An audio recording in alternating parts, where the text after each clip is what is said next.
Cuando se anunció esta comparecencia hace algunos días, a mí me pareció una comparecencia particularmente importante, porque el problema de los propietarios de preferentes está alcanzando un callejón sin salida desde el punto de vista de los afectados y llevando a situaciones de cada vez mayor tensión social, por lo que me parecía una comparecencia importante para plantearle la responsabilidad de la CNMV de cara a esa situación o los acontecimientos anteriores. Pero la intervención iba a estar centrada en acontecimientos del mandato anterior.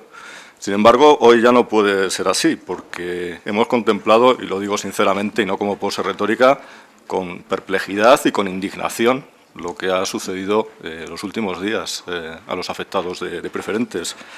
Y por eso, rompiendo el orden cronológico, quiero empezar por el final, quiero empezar por lo sucedido en los últimos días. Como todos ustedes saben, estos dueños de preferentes, particularmente en Bankia, habían sufrido una importante quita en el canje de sus preferentes por acciones, del 38% como media, una quita, por tanto, muy significativa.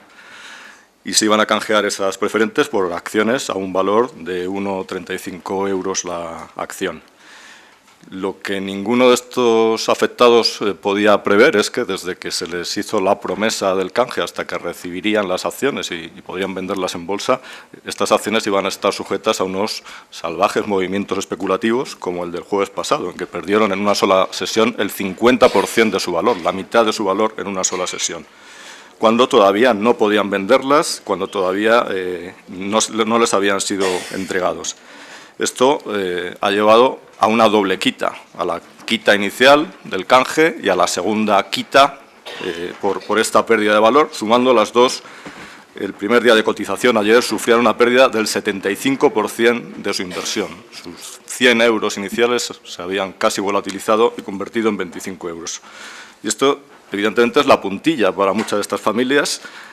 Es una situación en personas que se sentían estafadas, que sentían que les habían quitado la camisa, ahora se encuentran con un nuevo asalto en que no solo se les quita la camisa, sino ya directamente la ropa interior. Y hay que recordar que estamos hablando de 200.000 familias y con un alto porcentaje de jubilados.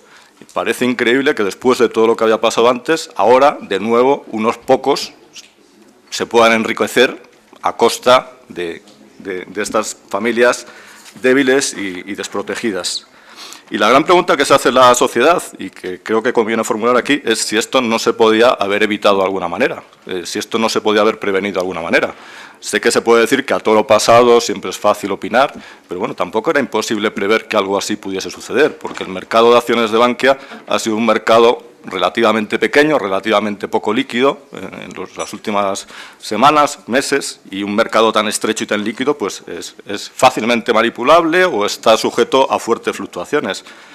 ¿Se ha contemplado en algún momento intentar defender ese valor de 1,35 para los accionistas, de forma que cuando llegasen las acciones a sus manos el valor mantuviese más o menos ese valor? Por ejemplo, prohibiendo las ventas en corto o incluso suspendiendo la cotización. Es una medida extrema, pero también era extrema la situación de necesidad de defender a esos minoristas que ya habían sufrido la quita previa. ¿Ha habido algún tipo de coordinación entre la CNMV, el FRO, Bankia, para intentar mantener el valor de la acción antes de que llegase a los afectados? Y mirando ya hacia el futuro, a posteriori, ¿qué tipo de actuaciones está planteando la CNMV en vista de lo sucedido? ¿Considera que es normal, que no es normal, que ha habido especulación, que no, que ha habido actividades ilegales, que no?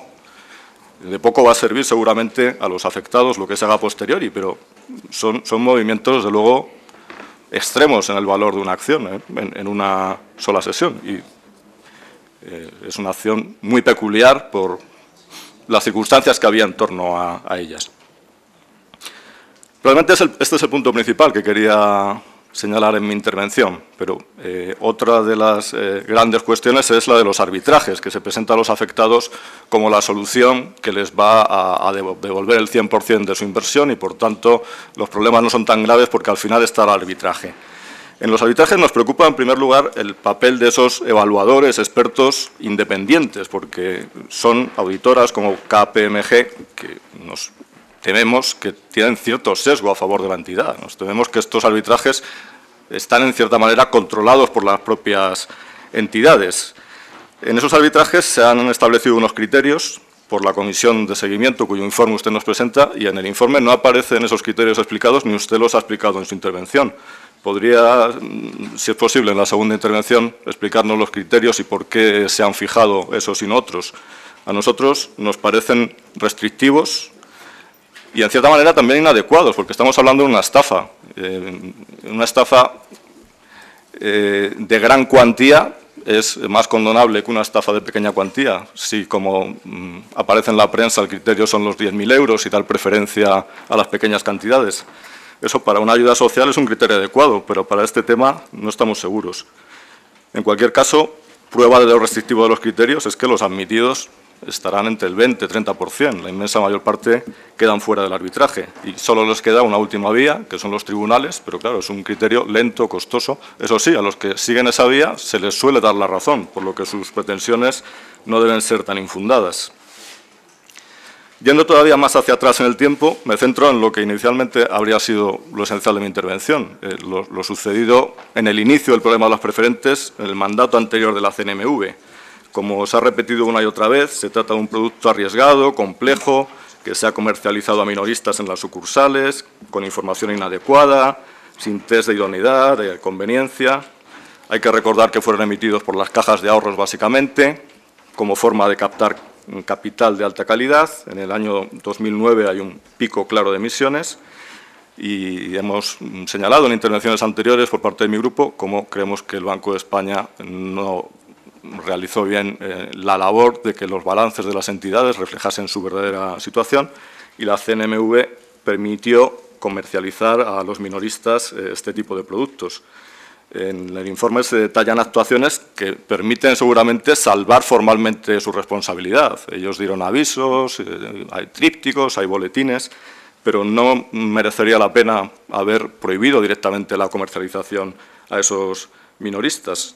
Mi pregunta es cómo evalúa usted esa actuación pasada, porque a la vista del informe anual del año 2012, en la página 165, la versión que da es un tanto decepcionante desde el punto de vista de los afectados. Allí se dicen tres cosas: que la mayoría de los afectados contrataron a pesar de que se les avisó de que no era conveniente hacerlo. Ellos sabían que no era conveniente, pero siguieron adelante. Se dice que las recomendaciones personalizadas fueron marginales, lo contrario de lo que ellos dicen, que se les dijo una cosa oralmente más detallada y distinta. Y se dice que las entidades acreditan cumplir sus obligaciones. Si esa es la versión, desde luego no corresponde mucho con la que cuentan los afectados y básicamente condona la actuación de las entidades. Son personas, según esta versión, que se les habría dicho que no les convenía, pero aún así siguieron adelante, que no tuvieron más información que la que había en esos folletos y las entidades cumplieron sus obligaciones. Es a raíz de estos comentarios por lo que mi grupo comparte básicamente los argumentos del voto particular de la presidenta del Consejo de Consumidores y Usuarios, que se anexa al final del informe. Un Progreso y Democracia, como saben, ha ido a los tribunales. Yo diría ha tenido que ir una vez más. No me parece la mejor función para un partido político, pero cuando se cierran otras vías, ha ido a los tribunales por esta cuestión y basándose precisamente en un informe de la Dirección General de Entidades de la CNMV del 11 de febrero del 2013, donde se señala otro problema grave, que es que no había un mercado secundario para estas preferentes.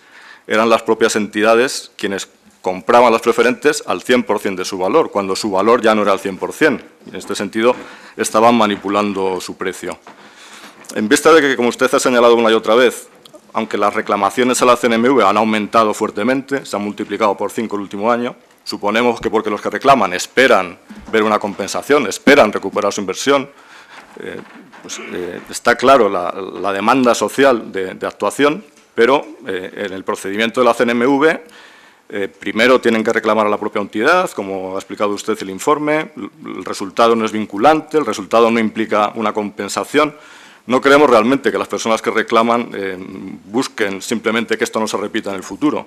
En vista que es la única vía que parece abierta desde la justicia, la CNMV está actuando o se propone actuar activamente en esa vía, bien directamente o bien apoyando las vías que se han abierto, o cuáles son sus actuaciones en ese ámbito judicial, que parece que sí es el que puede compensar o es el que puede tomar decisiones más vinculantes que la propia CNMV a día de hoy, con la legislación vigente, no puede tomar.